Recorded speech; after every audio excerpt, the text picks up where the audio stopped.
Rosie, Ahmed is here, and Zaki. Yes, if you come here. Um, and then Mohammed. Where's Mohammed? Oh. And then last but not least, Mahim. Where is she? So that you won't. And it's starting to rain, and I'm so sorry that this is all delayed, but we're gonna start. So, do I use this mic, guys? Let me know if you're live. Sincere apologies for all the multiple changes regarding the venue and all the confusion and inconvenience it may have caused. We are gathered here today to commemorate this important date, 9 December, which is the International Day of Commemoration and Dignity of the victims of the crime of genocide and of the prevention of this crime. This day is to remember the genocides that has and still happening around the world, including Srebrenica, Rwanda, Congo. It is important to note that the Genocide Convention was written following the Nazi Holocaust, and the first part of this convention states that it is about preventing genocide as it is happening. And currently, there is a genocide that is happening. Today, we are focusing on the ongoing genocide that is occurring in Palestine. We have our healthcare worker colleagues who will give their eyewitness accounts of the acts of genocide that is currently conducted by the Israeli government. And together with a member of the ICJP, there are demands that we will be asking of the UK government to execute and comply to. We would like to call out to the UK government and other Westerners to be like Spain and Norway governments. Before I invite our first speaker, I would like to bring it home. One of our colleagues, Dr. Omar in Belfast, who was meant to share his eyewitness account and experience today in Belfast, has sent this message. Sorry, Deirdre, Israel bombed my wife's family on Wednesday and burned them alive. More than 20 of the family members were killed in the Israeli airstrike, including my wife's mother, brother, and her uncle and 3 sons and their wives and children. I am sorry for giving you such news. Sincere condolences to him and his family. And so, without further ado, I'd like to, and it is my honor, to invite Dr. James Smith, an emergency physician who has been to Gaza several times over this last 14-month period, to give his speech. Thank you. Welcome, James.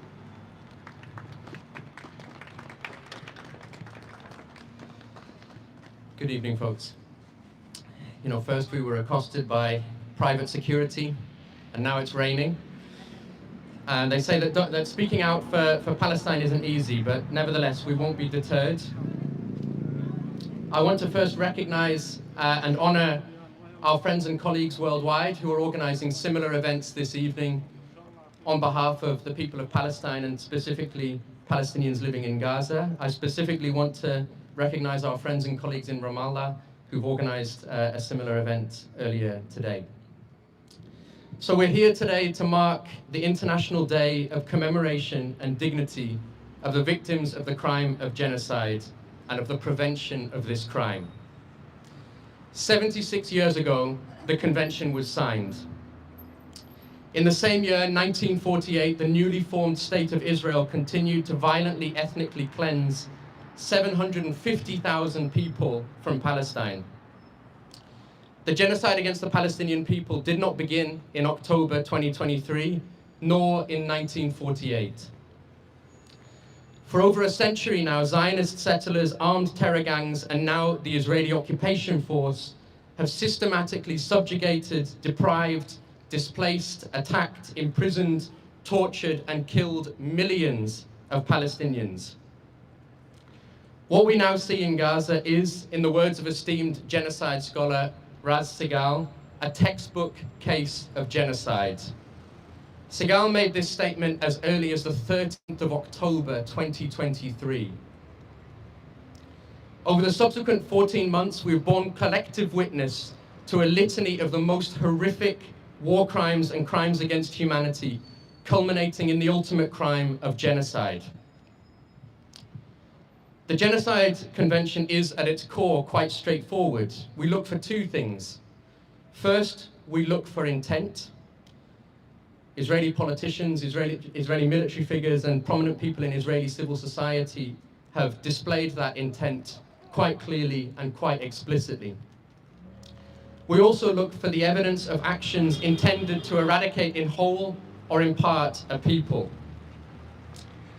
I had the deep privilege of working alongside our Palestinian colleagues for 2.5 months since October of 2023, and I can clearly attest to Israel's attempts to eradicate in whole or in part the Palestinian people living in Gaza. With our Palestinian colleagues, we have treated countless people indiscriminately attacked by Israeli soldiers, Israeli warships, Israeli tanks, and Israeli warplanes. The UK government must recognise the most serious allegation of genocide and act accordingly and immediately. The UK government must withdraw all political, financial, and military support for Israel, not just now, but permanently. And finally, the UK government must honour the inalienable rights of the Palestinian people to resist, to return, and to live in safety and in dignity. Thank you.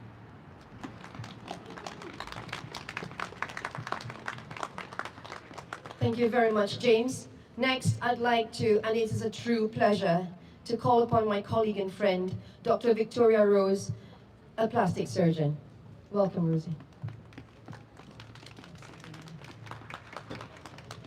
I'm a consultant plastic surgeon, and I've been to Gaza a couple of times since the war started. The first time in March, and then for a month in August. And I just wanted to speak about the number of medical evacuations that aren't happening. Obviously, up to date, over 105,000 people have been injured since the war started, and there have only been 5,230 patients evacuated.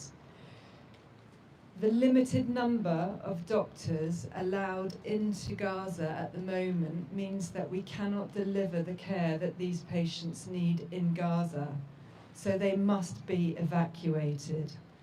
Since the Rafah border closed, COGAT have only allowed the extraction of 342 patients. MSF put a list together to the WHO which showed that only 6 of 32 patients that they asked to be evacuated when I was in Nasser actually had their evacuation orders approved. I saw when I was there multiple children. One in particular comes to mind, a young girl called Jury, who was involved in a blast accident. She had shrapnel injuries to her buttock and the back of her leg that took out a 5-centimetre section of her thigh, her femur, and her sciatic nerve. We managed to stabilise her fracture. Her injury occurred in March, and she was not evacuated to Egypt until August. She needed life-saving care, which we were able to give her whilst we were at the hospital, European Gaza Hospital. But unfortunately, her injuries will prevent her from living a long and full life and have still not been fully treated. Whilst I was in Gaza, I saw 4 cleft lip babies that still have not been evacuated for surgery. And in the UK, we normally repair a cleft lip at 3 months. These babies I saw in March, and they were still there in August. If you don't repair a cleft lip, it will have terrible effects on the child as they grow up. We have to put pressure on the government to change the regulations by COGAT to allow these patients to be extricated. Thank you, Rosie. Next, we've got another plastic surgeon, and he is also a Gazan doctor, Dr. Ahmad Mukhalalati. Please, welcome. Hi everyone, thanks for organizing this. I think genocide as a word is really not describing anything of what's happening on the ground. I'm a plastic surgeon who is originally from Gaza. I was in London. I moved to Gaza before the war. I stayed during the war for 8 months, and then I went out to see my family, and then I was banned from going back. It's not only me, but anyone with Palestinian heritages were not allowed to go there. So during the war of Gaza, we witnessed a wide range of new weapons, especially incendiary ones, being deployed and tested on the people on the ground. There were instances where people were being burned alive. These wounds, we usually clean them, but we treat the patients. The next day, we see the burn coming back. So we don't know what kind of weapons they are using.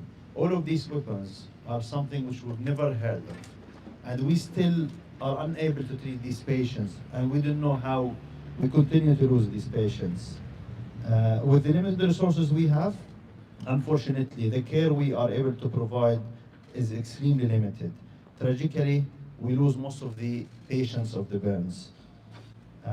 One of the patients I never forget in my life, during Shifa Hospital and the first seizure in the hospital, we received a week before that an attack on a family where they lost the father, and the 3 kids. And the mother survived together with her son Mohammed, who's 10-year-old, and Sumaya, who's a 3-year-old.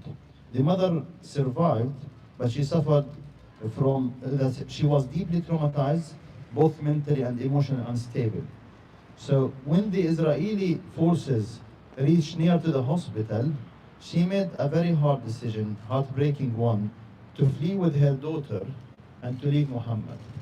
Muhammad had 30% burn. At that time, he survived the critical time of the burn, and he was on his way to the care and full cureness. And after that thing, Muhammad felt that he was left alone. Muhammad started deteriorating over the coming 2 days, and likely due to emotionally, feeling of abandoned, we lost Muhammad and he lost his life. Muhammad is a story, and I can remember 3 other kids who were left with no one taking care of them in the hospital when the attack was on the hospital. Kind of this thing is happened and will continue to happen. So if we don't stop this level of genocide, I'm afraid that the next attack on humanity, the next genocide, will start from this very brutal, aggressive level. This is something unbelievable, but if we allow it to happen, unfortunately, this will be the beginning of the next genocide we see in history. So for these things, we demand the UK government to ensure the protection and adequate funding of the UNRWA to sustain the lives and basic rights of millions of Palestinians in the occupied Palestinian territories. Additionally, the UNRWA had to support the Palestinian efforts to rebuild the healthcare sector. It's part of their job, it's part of their mission, is to help the people to have the healthcare, and in Gaza, and also across the occupied Palestinian territories. And thank you.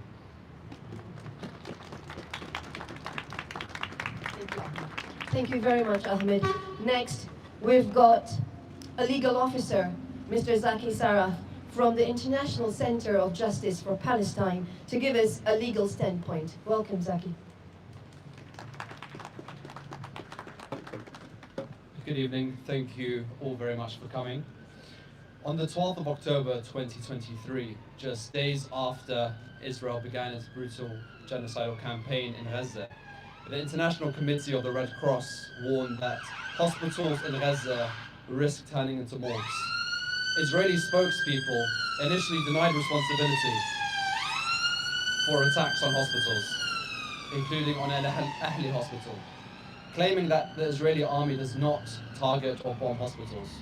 But this was a blatant lie. Over the past 14 months, Israel has systematically destroyed Gaza's healthcare infrastructure. And today, every hospital in Gaza has been targeted by Israeli forces, resulting in the killings of scores of civilians with indiscriminate brutality. At the same time, Israel obstructs vital humanitarian aid, leaving victims without life-saving assistance. A UN inquiry investigating Israel's attacks on Gaza's medical facilities concluded that Israeli forces have committed war crimes and the crime against humanity of extermination. In the face of Israel's blatant disregard of international law and the Palestinian civilian lives, the question then turns on the conduct of states such as the UK. Are they taking all the necessary steps to end Israel's litany of atrocity crimes, or are they complicit in enabling their continuation? Regrettably, the UK's actions thus far have shown shameful complicity, providing Israel with diplomatic cover on the international stage, whilst continuing to grant lethal arms export licenses. The flow of manufactured components for F-35 fighter jets from the UK to Israel has continued uninterrupted, despite clear evidence of their use in genocidal military operations. These jets, capable of carrying bombs weighing 2 tons, were used on the 13th of July to attack the so-called safe zone in El Mawasi, killing 90 people and injuring at least 300. There is no safe zone in Gaza. Israel bombardments indiscriminately kill Palestinian civilians, and most survivors are unable to access critical care due to the destruction of Gaza's healthcare facilities. This systematic annihilation not only violates international law, but underscores the urgent need for accountability and justice. So with that, I want to highlight 2 of our demands. Firstly, in line with the International Criminal Court Act 2001 and international law obligations, we demand an unequivocal commitment from the UK government to facilitate the arrest of Israeli Prime Minister Netanyahu and ex-Israeli Defense Minister Gallant, should they enter the UK, in addition to a comprehensive investigation into British nationals who have served with the Israeli army to assess their personal liability for war crimes committed in Gaza.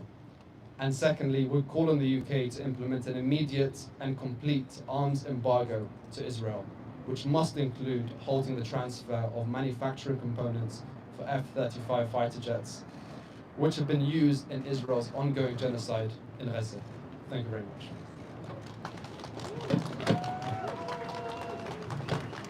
Thank you very much, Zaki. Next, it is also a pleasure to welcome Dr. Mohammed Siam, another Gazan doctor, to give his eyewitness account. Welcome, Mohammed.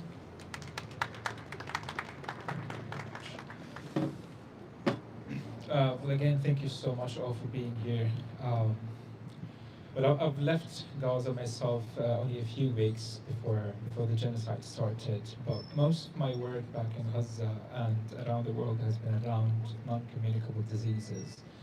And we've built a lot when it comes to non-communicable diseases and diabetes in specific in Gaza over the past years. A lot of improvements and a lot of education that I don't want to say has gone to waste, but has been completely destroyed and demolished by what's going on in Gaza at the moment. What we've seen, and the way I describe it when it comes to people living with non-communicable diseases such as diabetes, hypertension, and cancer, I describe them as silent victims of wars and emergencies, because the focus is always around trauma cases, around what the airstrikes are doing to the people on the ground. But also those people are suffering in silence because, for instance, Israel is not allowing their medications to get into the Gaza Strip, or systematically attacking and destroying the healthcare system in Gaza, not allowing health tests to be run, or not allowing them to be able to get their medications. And we've heard a lot of stories, despite those patients being silent victims. We've heard a lot of stories from patients falling on the ground because of a diabetes coma or diabetes attack when they were forcibly displaced from the north to the south of the Gaza Strip. We've heard stories of children with type 1 diabetes who have unfortunately passed away and died because of this regime that's going on in Gaza. And also, we've heard a lot of stories of people with diabetes emotionally rationing their insulin because they don't have access to the life-saving medication that they need to survive. And the stories go on, and again, not only for diabetes, but for hypertension, for patients with cancer who lost the only the Gaza Cancer Center, the only center in Gaza that supports them, and which was definitely an improvement that has been shown by the Palestinian healthcare system. And again, we've seen the evidence, we've witnessed what's going on in Gaza, and yet we still face the atrocities, we still see and we still witness, and it still continues. Today marks the adoption of a pledge to the victims and survivors of genocide to ensure that such atrocities that we've heard from all the speakers today never happen and never occur again. Yet, in a world that is filled and plagued with unimaginable horror, such atrocities are still among us. And the best way, we all must believe, to honor the victims and survivors of genocide is to act immediately and to call for action upon our governments and among our politicians and those in power to stop the genocide and to prevent such atrocities from happening in the future anywhere across the world.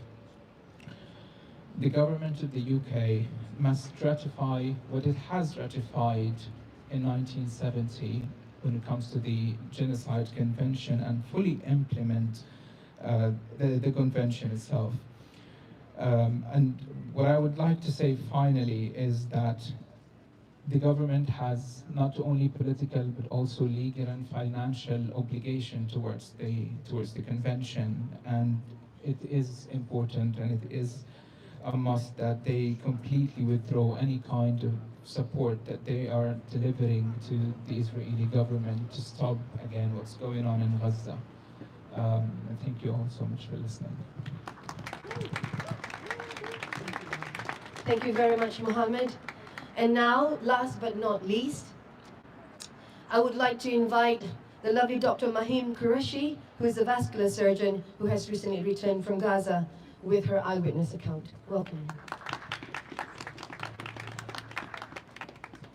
Thank you and good evening. In April, I chose to go to Gaza because I learned that over 10 children lose one or more limbs a day, and the middle area at that time had no vascular surgeon. This means that surgeons of different specialties were forced to do a job that they were not fully trained to do, and people were not receiving the care that they needed as a result. My entry into Gaza in April was delayed for 2 days, firstly because Al-Aqsa Hospital was bombed, the hospital that I was due to be at. And the day before I entered was the day that the World Central Kitchen humanitarians were murdered, 6 of them. So that when we entered Gaza, we were the only team that day to enter, as all other aid organizations had pulled out. But it did allow us to spend 2 days in Al Arish before we entered Gaza, and there we were able to meet many displaced people who had come from Gaza at that time whilst Rafah was still open, and we got to hear their stories. And one that has stuck with me throughout is the story of a young doctor training in Al-Shifa Hospital before it was destroyed, who was training in cardiology, and he was present there when Shifa Hospital was invaded. He was forced to stay in the hospital for something between 40 and 50 days. There were about 200 dead bodies outside the hospital at that time.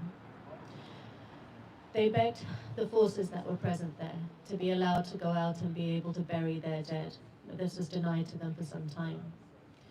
When permission was finally received, they left the hospital in order to bury their dead, but they were shot at and forced back inside.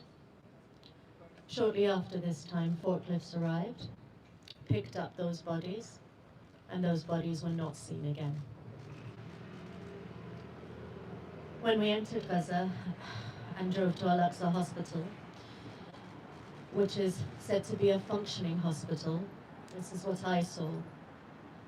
A hospital with 150 inpatient beds is currently home to between 700 and 1,000 patients. There were more than 3,000 displaced individuals that were camping in and around the hospital, living their lives.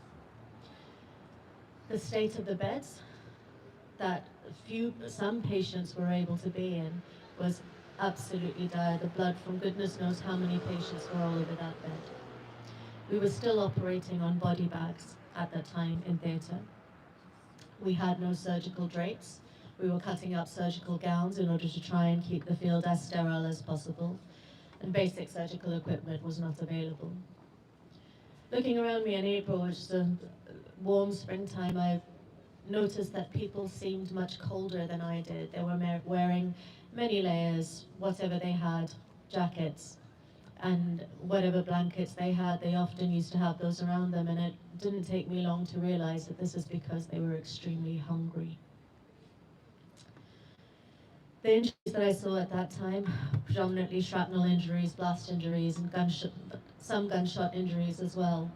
And I remember in particular an 8 or 9-year-old girl whom I did not operate on, but I was standing in theatre at the time and watching as a neurosurgeon who had been out of medical school for about 18 months at that time, but was the only doctor who could perform neurosurgery present.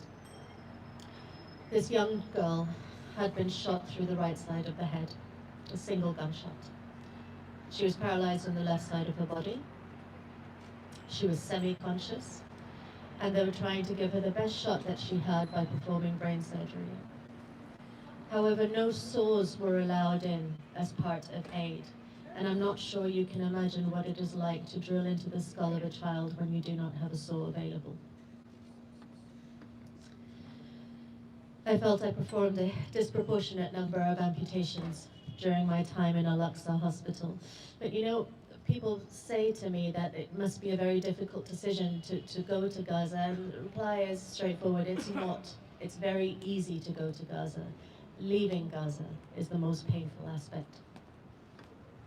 And so I returned in October, this time to Nasser Hospital, and again managed to meet many of the friends and colleagues that I now consider my Gazan family, and I found them to be completely emaciated.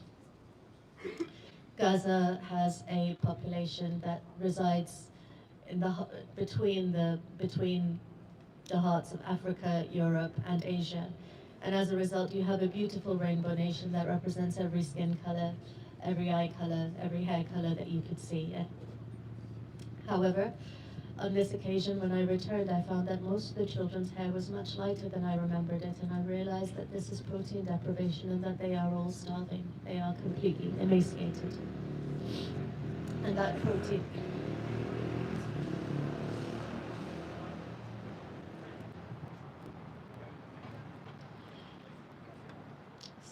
I've only been back a couple of weeks. It's still very hard to talk about.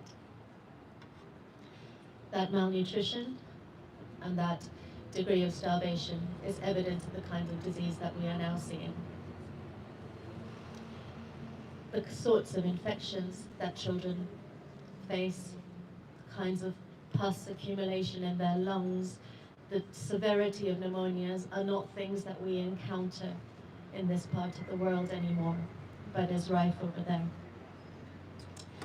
The low birth weights of babies being born, severity of prematurity, the complete lack of antenatal care, the lack of antibiotics, complete inability to culture any wounds, and the prevalence currently of pancreatitis in the community, because there's been next to no fresh food for the last 14 months. So everything is highly processed, and what little food aid becomes available often comes out of the can. So patients are developing pancreatitis, which is a condition that has a high mortality and that often leads to requirement of insulin. But even if you're able to get insulin into Gaza, there's no electricity, there are no refrigerators, there's nowhere to store it for the people outside. These injuries, these deaths do not count towards the death toll in Gaza, but they are a direct consequence of starvation being used as a weapon of war. and this has to stop. On this occasion, rather than performing a large number of individual amputations, I felt I was performing a disproportionate amount of bilateral amputations in young individuals. Again, shrapnel, blast injuries, as before, continuous drones, the bombs, the quadcopters. The last 2 weeks that I was there, of the month that I was there this time, there was at least one mass casualty a day. But I was in the humanitarian green zone, which is supposedly the safe space that Palestinians have been told to go to. We cannot tolerate starvation being used as a weapon of war. We need to be able to talk about the consequences of that openly and plainly. The violence needs to stop. The genocide needs to stop. There needs to be a complete ceasefire and unrestricted aid access within Gaza. Thank you.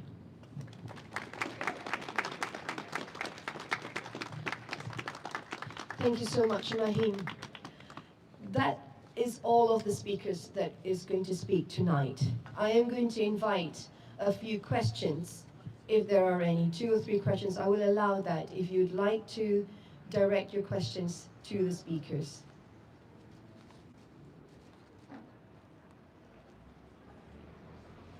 Yes?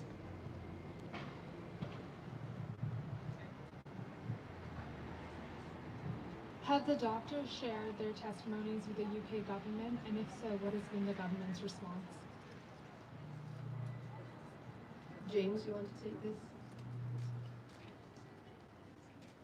In short, yes.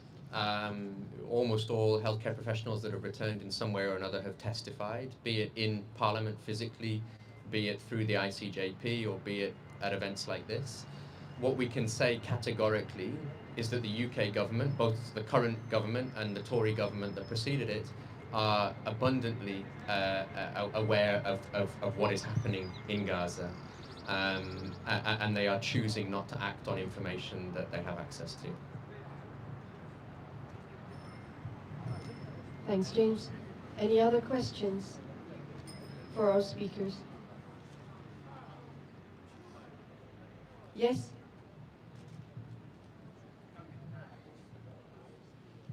It's a similar question. What about the media? Have you approached the media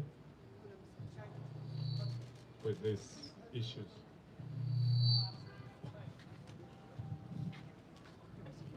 We have approached the media. When I first got back in March, I approached the BBC and they were kind enough to air my video diary. Since then, Since then, I approached the BBC again in September when I returned, and they never got back to me. I've also been let down by Channel 4. ITV have never contacted us. In fact, the only news outlet that is interested in anything that we've got to say is Al Jazeera.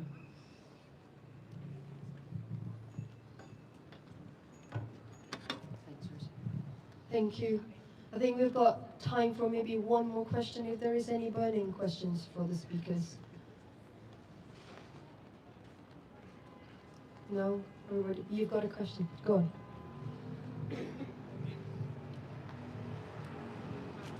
This is probably a difficult question to answer.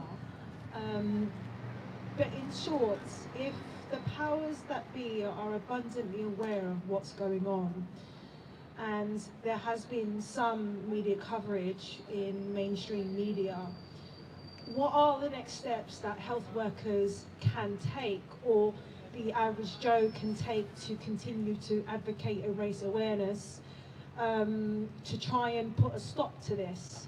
I think there's many people within the health worker world, and perhaps the average person, who is not sure what to do.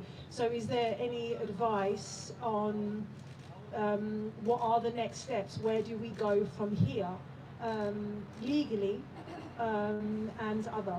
I'm not sure if that's a suitable question, but it's something that's burning.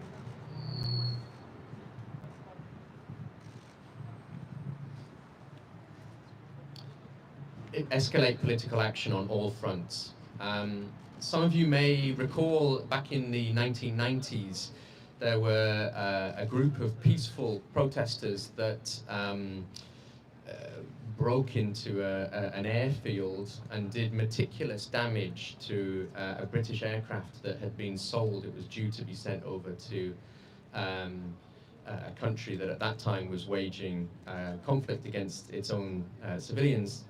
That group of people, they were arrested, they were charged, and the court case eventually they found that, the court case was thrown out. They weren't charged because the judge and the jury felt that there was significant or reasonable evidence to suggest that their actions had helped to prevent violence that would render the UK government complicit in genocide.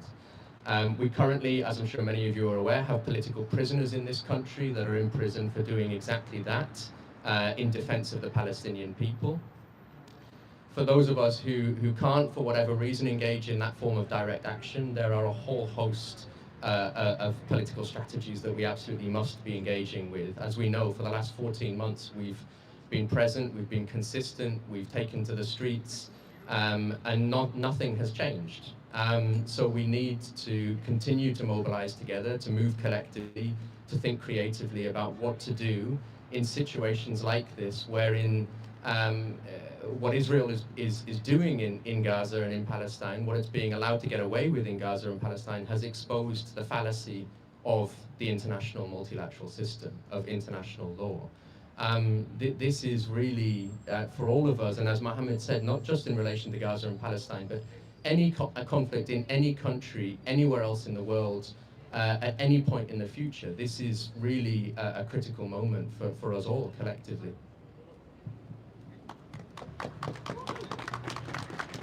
Thank you, James. You have a question? Yes.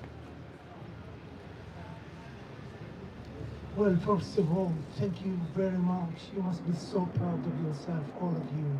Really, they deserve a big applause, really.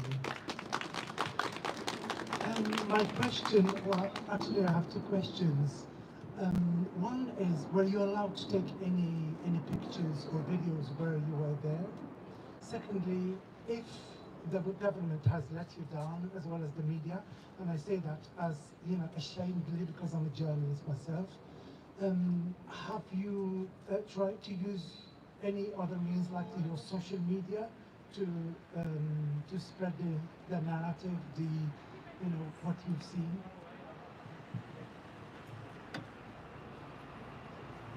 Thank you for the question. Yes, we took, speak for myself, but I imagine this is the case for a lot of us. We took a lot of photographs and videos whilst we were there.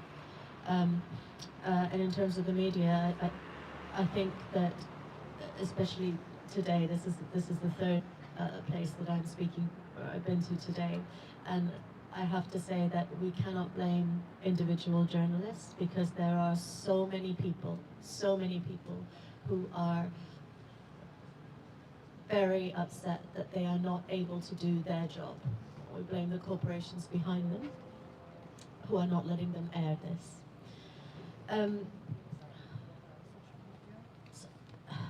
We've done a lot of interviews, we have put things out on social media, but you also have to remember, many of us are healthcare workers, that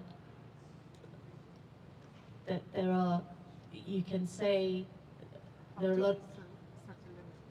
No, it's not up to a certain limit. It's that we are often punished in one way or another, either subtly or overtly, for raising concerns about Palestine. That clearly hasn't stopped me, and it hasn't stopped anybody here. But it is very difficult for that reason for people to do so, and I am sure that in other parts of society, be it journalism, be it any other very valuable profession, that people are in similar situations. So I think that the important thing is to stick to the facts and stick to your own eyewitness testimony.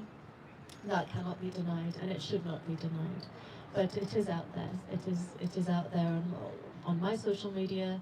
It is out there on YouTube. It is out there with the relevant authorities that we have given testimony to, And I don't think this is a lack of awareness amongst anybody that is perpetuating this problem.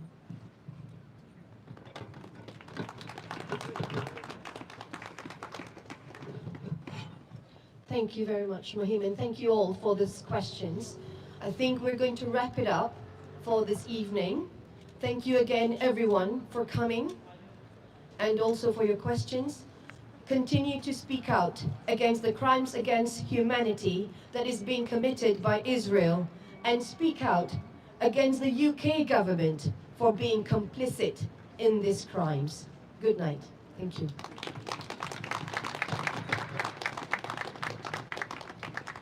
Can I get everyone to come just for a quick photo? Thank you. James, my Palestinian friend, my mum, has made some money. Oh. Okay. Thank you. That's okay to go. Sorry. So, yeah. Is everyone in the photo? Exactly. You need to come in. Yeah. You're more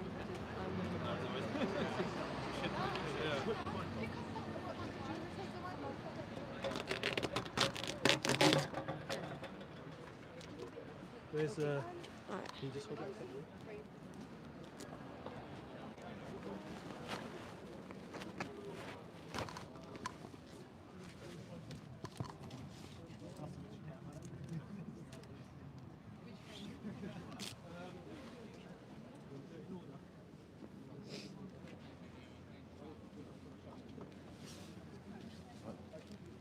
All good, all good. You look forward. You got some pictures, yeah? So I don't need to take any. Oh, take pictures. Some of the ones about talking.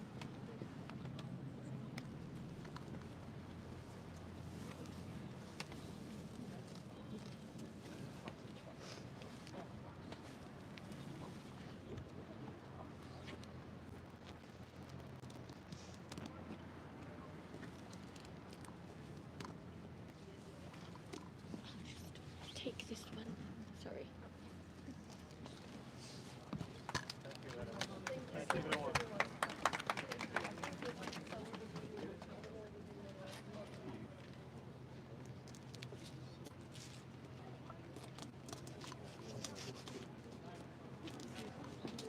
Hello, how are you? Yeah, how are you? I'm good.